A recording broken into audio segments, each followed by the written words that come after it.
Bharatiya Janata party को अपना नया राष्ट्रीय अध्यक्ष मिल चुका है। लेकिन राष्ट्रीय अध्यक्ष मिल चुका, इससे पहले जितने राष्ट्रीय अध्यक्ष थे और उनमें से वो कौन से राष्ट्रीय अध्यक्ष थे जिनसे आधी रात भाजपा ने इस्तीफा मांग लिया था। आज आपको हम बताने वाले 3 बीजेपी राष्ट्रीय अध्यक्षों के 5 बेहतरीन किस्से बताने वाला हूं। और इस वीडियो में मैं आपको बताऊंगा कि भाजपा के अब तक कौन कौन से राष्ट्रीय अध्यक्ष रह चुके हैं। देखिए, भारतीय जनता पार्टी ने नितिन नवीन को अपना नया अध्यक्ष चुन लिया है। उन्हें कार्यकारी अध्यक्ष पहले ही नियुक्त कर दिया था। अब चुनाव की औपचारिकता पूरी कर ली है और उन्हें पूर्णकालिक अध्यक्ष चुन लिया गया है। नितिन नवीन भारतीय जनता पार्टी के सबसे युवा राष्ट्रीय अध्यक्ष हैं। आपको बता दें, नितिन नवीन की जो उम्र है वो 45 साल है और भारतीय जनता पार्टी की जो उम्र है वो भी 45 साल है। आपको बताते हैं कि नितिन नवीन के नेतृत्व में ही 2029 का लोकसभा चुनाव भारतीय जनता पार्टी लड़ेगी। लेकिन उससे पहले कई अहम राज्यों में विधानसभा चुनाव भी होने वाले हैं और आपको इस पूरे विश्लेषण में हम अंत में बताएंगे कि कहां-कहां विधानसभा चुनाव होने वाले हैं। देखिए, 2029 के लोकसभा चुनाव के मद्देनजर भारतीय जनता पार्टी के राष्ट्रीय अध्यक्ष नितिन नवीन की चुनौतियां थोड़ी अलग होंगी, क्योंकि उससे पहले 3 बड़े बदलाव के आसार हैं। एक तो परिसीमन होना है, जिसके बाद लोकसभा की सीटें बढ़ने की संभावना है। दूसरा, 2029 के लोकसभा चुनाव में महिला आरक्षण भी लागू होने की बात है। तो वहीं तीसरा, एक देश एक चुनाव पर अमल की दिशा में भी आगे बढ़ा जाएगा, इसकी भी पूरी संभावना है। इन चुनौतियों से वह कैसे निपटेंगे या तो आने वाला समय में ही दिखेगा, लेकिन फिलहाल हम भारतीय जनता पार्टी के सबसे पहले हम भारतीय जनता पार्टी के अध्यक्षों की पूरी लिस्ट जानेंगे, फिर उनसे जुड़े कुछ दिलचस्प किस्सा जानेंगे आज की इस विशेष वीडियो में। लेकिन उससे पहले हम जानते हैं दोस्तों, भारतीय जनता पार्टी के जो राष्ट्रीय अध्यक्ष हैं उनकी पूरी लिस्ट मैं आपको बताने वाला हूं। देखिए, जो पहले राष्ट्रीय अध्यक्ष थे वो अटल बिहारी वाजपेयी थे। अटल बिहारी वाजपेयी, जिन्हें भारतीय राजनीति का युग पुरुष कहा जाता है, जिन्हें एक युग कहा जाता है भारतीय राजनीति का, जो भाजपा के नींव, जो भाजपा को उंगली पकड़कर चलाए, वो अटल बिहारी वाजपेयी भारतीय जनता पार्टी के राष्ट्रीय अध्यक्ष थे। और वो 1980 से 1986 तक, मतलब पार्टी की स्थापना के बाद अटल बिहारी वाजपेयी भारतीय जनता पार्टी के राष्ट्रीय अध्यक्ष बने। दूसरे राष्ट्रीय अध्यक्ष भारत रत्न लाल कृष्ण आडवाणी। मतलब भाजपा ने अपने दोनों महापुरुषों को, अटल बिहारी वाजपेयी और लाल कृष्ण आडवाणी को 2014 में सरकार आने के बाद भारत रत्न दिया और अपने महापुरुषों को, अपने पार्टी के श्रेष्ठ जन को उचित सम्मान दिया है। ऐसा सम्मान शायद ही आपको किसी पार्टी में देखने को मिले। लाल कृष्ण आडवाणी 1986 से लेकर 1991 तक भारतीय जनता पार्टी के राष्ट्रीय अध्यक्ष रहे और उनमें राम जन्मभूमि आंदोलन और रथ यात्रा प्रमुख रहे। अब तीसरे राष्ट्रीय अध्यक्ष मुरली मनोहर जोशी। एक समय कहा जाता था कि भाजपा के 3 धरोहर, अटल, आडवाणी, मुरली मनोहर। आप देख सकते हैं, क्रम देखिए, अटल बिहारी वाजपेयी, LK आडवाणी, मुरली मनोहर जोशी। 1991 से लेकर 1993 तक एकता यात्रा, कन्याकुमारी से लेकर कश्मीर तक।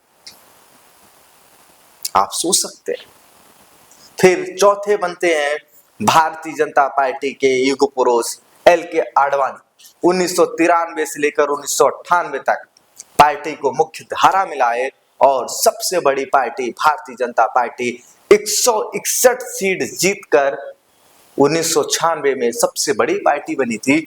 और आपको बता दें LK आडवाणी के नेतृत्व में ही 1986 से लेकर 1991 तक पार्टी ने 85 सीटें 1989 के चुनाव में जीती थी।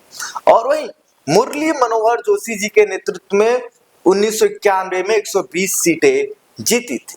अब पांचवें जो राष्ट्रीय अध्यक्ष हैं उनके बारे में आज आपको किस्सा भी सुनाएंगे, लेकिन आपको बता दें कि कुशाभाऊ ठाकरे 1998 से लेकर सन 2000 तक पहली बार पूर्णकालिक गठबंधन सरकार NDA इन्हीं की नेतृत्व में बनी थी।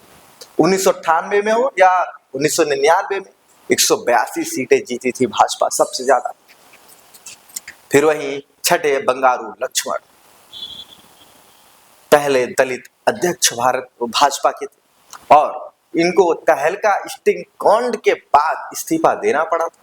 और वहीं सातवें के जन कृष्णमूर्ति 2001 से लेकर 2002 तक। आपको बता दें कि जब सरकार थी, गठबंधन की सरकार थी, तो इनके संगठन, अनुशासन और सादगी पर इन्होंने बहुत ज्यादा जोर दिया था। और फिर बात आती है M वेंकैया नायडू, जो भारत के पूर्व उपराष्ट्रपति हैं।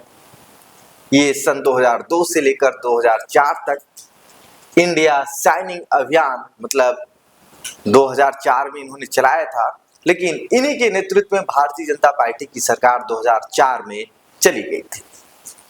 फिर 2004 से लेकर 2005 तक फिर भारतीय जनता पार्टी के युग पुरुष LK आडवाणी भारतीय जनता पार्टी के राष्ट्रीय अध्यक्ष बनते हैं और पार्टी को फिर से संगठित करते हैं।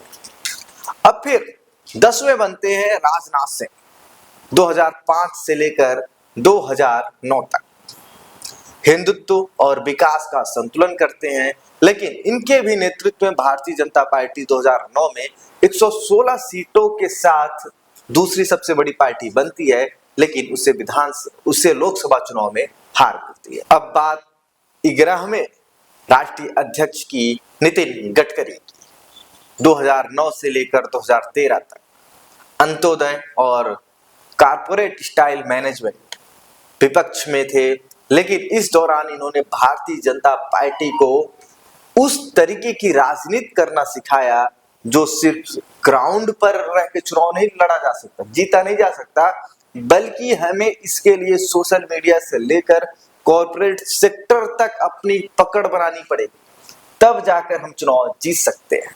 फिर राजनाथ सिंह दोबारा आते हैं।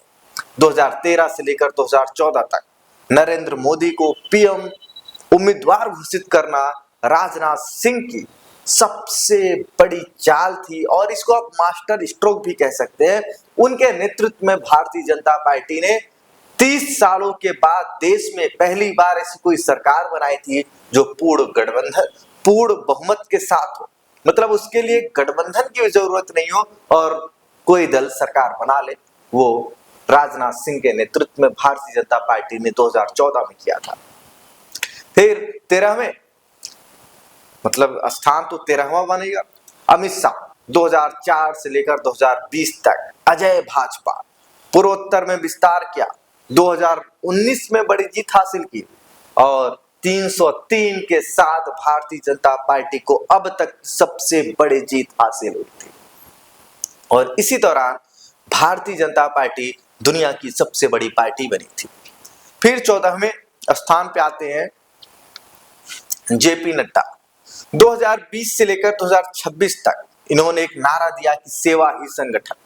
कोविड काल आया और उस दौरान पार्टी को काफी नुकसान भी हुआ, लेकिन इनके नेतृत्व में भारतीय जनता पार्टी 2024 का लोकसभा चुनाव लड़ी, लेकिन अब तक पिछले 10 सालों में सबसे घटिया प्रदर्शन रहा, सिर्फ 240 सीटें जीती लेकिन सरकार बनाई। अब 15वें नंबर पर आते हैं नितिन नवीन, 2026 से इनका कार्यकाल शुरू हो चुका है। वर्तमान में भारतीय जनता पार्टी के सबसे युवा राष्ट्रीय अध्यक्ष हैं। युवा और जमीनी नेतृत्व का दौर, और इनका जो कार्यकाल रहेगा दोस्तों, मैं आपको बता दूं, इनका जो कार्यकाल है 2029 के लोकसभा चुनाव तक है।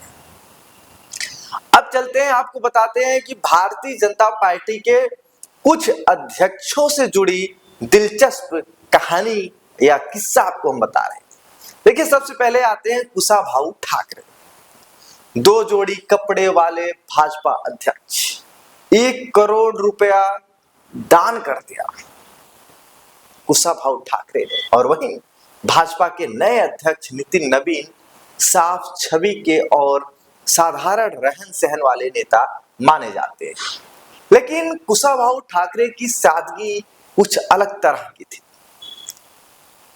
15 अगस्त 1922 को जन्मे कुशाभाऊ ठाकरे 1998 में भारतीय जनता पार्टी के अध्यक्ष बने। उनके बारे में कहा जाता है कि साल के 365 में 300 दिन दौरे पर ही रहते थे, 2 जोड़ी कपड़े और एक दिन, मतलब एक टिन का छोटा सा बक्सा, यही उनका कुल सामान था।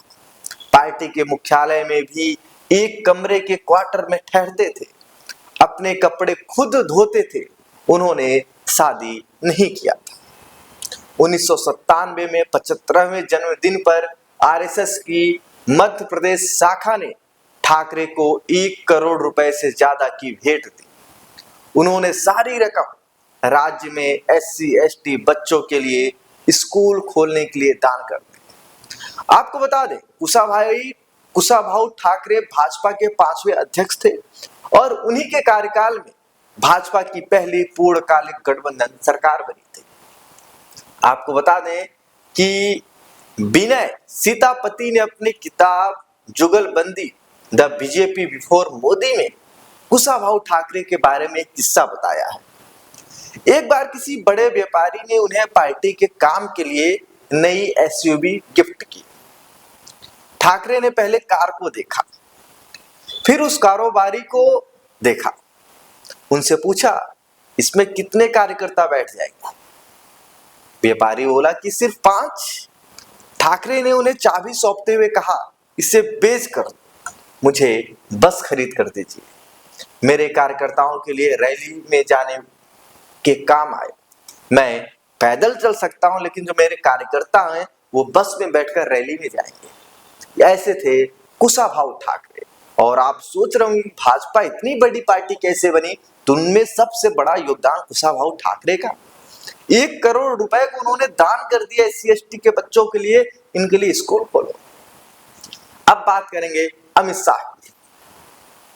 अमित शाह वो व्यक्ति हैं, वो भाजपा के वो नेता हैं जिन्होंने राष्ट्रीय अध्यक्ष रहते हुए रात के 3 बजे जिला अध्यक्ष को फोन लगा दिया था। भाजपा दुनिया की सबसे बड़ी राजनीतिक पार्टी होने का दावा करती है। सदस्यता बढ़ाने के लिए वह किस हद तक काम करती है, इसका अंदाज अमित शाह से जुड़े एक वाक्य से लगाया जा सकता है। एक पुस्तक है, Amit Shah and the March of BJP. इसमें एक वाक्य है, उसका जिक्र इस तरह से किया गया है कि आधी रात के 3 बजे का वक्त था। बीजेपी के नए नए अध्यक्ष अमित शाह बने थे। 11 अशोक रोड मुख्यालय में थे। वह सो नहीं रहे थे, उनकी नजर स्क्रीन डिजिटल डैशबोर्ड पर थी। उस समय ओडिशा के एक सुदूर जिले की सदस्यता का रियल टाइम नंबर दिख रहा था। शाह ने उसी समय उस जिले के अध्यक्ष को फोन लगा दिया। उसने घबराहट में फोन उठाया। शाह ने शांत लेकिन दृढ़ आवाज में कहा, आपके यहाँ बूथ नंबर 145 पर 24 घंटे में एक भी सदस्य रजिस्टर्ड नहीं है। इंटरनेट सुस्त है या आप ही सुस्त पड़े हैं, आप सोच सकते हैं। अमित शाह का फोन अगर बीजेपी के किसी भी नेता के फोन पे बज जाता है तो उसकी हालत क्या होती होगी। और ये सवाल, आप ही सुस्त हैं कि इंटरनेट सुस्त है, इसके बाद उस अध्यक्ष की क्या हालत हुई होगी, आप खुद सोच सकते हैं। अब बात करेंगे बंगारू लक्ष्मण की, जिन्हें आधी रात कहा गया सुबह होने से पहले इस्तीफा दे दीजिए। जी हाँ, बंगारू लक्ष्मण जब भाजपा के अध्यक्ष बने तो इस बात को लेकर बड़ी तारीफ हुई कि भाजपा ने पहली बार एक दलित को अध्यक्ष बनाया, लेकिन उनकी वजह से पार्टी की सबसे ज्यादा फजीहत हो गई। सकरसर ठाकुर ने अपनी किताब शक्ति the untold story of the BJP में बंगारू लक्ष्मण से जुड़ा एक किस्सा बताया। ठाकुर ने लिखा कि 2001 का साल था। बंगारू लक्ष्मण अपने दफ्तर में बैठे थे, तभी हथियारों के कुछ व्यापारी जो असल में पत्रकार थे अंदर आए। फिर खुफिया कैमरे में वह सब कुछ कैद हो गया जिसकी छाप से एक दशक तक पार्टी उबर नहीं सकी। लक्ष्मण नोटों का बंडल लेकर ड्रॉअर में रख रहे थे। सवाल रिश्वत का नहीं था बल्कि प्रतीकात्मक दावे का था जो भाजपा बार बार दोहराती थी। सबसे अलग होने का दावा यह दावा करने वाली पार्टी का अध्यक्ष स्टिंग में फंस गया था। स्टिंग का टेप सार्वजनिक होने के कुछ घंटों के भीतर ही बीजेपी अध्यक्ष की नैतिकता की पोल खुल गई थी। आधी रात में भाजपा की आपात बैठक हुई। लक्ष्मण को सुबह होने से पहले इस्तीफा देने के लिए मजबूर किया गया। ये थी भाजपा के 3 नेताओं की कहानी, जो 3 भाजपा के अध्यक्ष रह चुके हैं, उनकी ये कहानी थी। अब बात करेंगे नितिन नवीन के कार्यकाल में करीब 2 दर्जन राज्यों के विधानसभा चुनाव में। देखिए, भाजपा के संविधान के मुताबिक अध्यक्ष का कार्यकाल 3 साल का होता है, लेकिन संसदीय बोर्ड इसे बढ़ा भी सकता है। जेपी नड्डा का कार्यकाल लगातार बढ़ाया गया। इस लिहाज से देखें तो 2029 के लोकसभा चुनाव से पहले नितिन नवीन को करीब 2 दर्जन विधानसभा चुनाव का सामना करना पड़ सकता है। अब आपको बताते हैं कि कौन कौन से राज्य हैं जिन राज्यों में आने वाले समय में विधानसभा चुनाव होने हैं। दोस्तों, आइए हम जानते हैं। देखिए, सबसे पहले 2026 में पश्चिम बंगाल में चुनाव होने वाले हैं, केरल में मार्च में चुनाव होंगे, तो वही पुडुचेरी में मई में चुनाव होगा।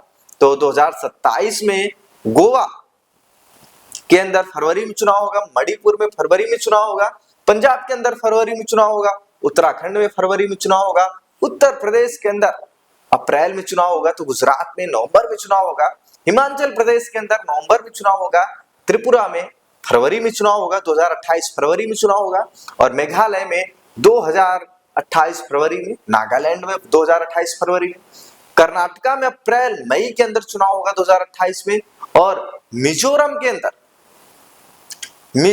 अंदर आपको बता दूं नवंबर 2028 में चुनाव होगा। तो वहीं छत्तीसगढ़, मध्य प्रदेश, राजस्थान, तेलंगाना के अंदर भी चुनाव दिसंबर के महीने में होगा 2028 में। और वहीं आपको बता दें कि 2029 के अंदर आंध्र प्रदेश, ओडिशा, अरुणाचल प्रदेश, सिक्किम, हरियाणा, जम्मू कश्मीर, महाराष्ट्र, झारखंड, इन सब के अंदर चुनाव होंगे 2029 में। और आपको बता दें कि लोकसभा का चुनाव भी होगा। तो दोस्तों, ये थी खास रिपोर्ट जो हमारी टीम द्वारा तैयार किया गया, जिसमें भारतीय जनता पार्टी के सभी राष्ट्रीय अध्यक्षों की लिस्ट है। उसके बाद कहां कहां कब चुनाव होगा सब कुछ है। वीडियो को कर दीजिए शेयर, क्योंकि पॉलिटिकल टाइम इज जो प्रोग्राम डिजाइन किया गया है ये आप सबके लिए डिजाइन किया गया है, क्योंकि आप राजनीति में कुछ ज्यादा ही इच्छुक हैं। इसीलिए ये भारतीय टीवी आप सबके लिए स्पेशल शो लेकर आया है। बने रहिए आप भारतीय टीवी के साथ। नमस्कार।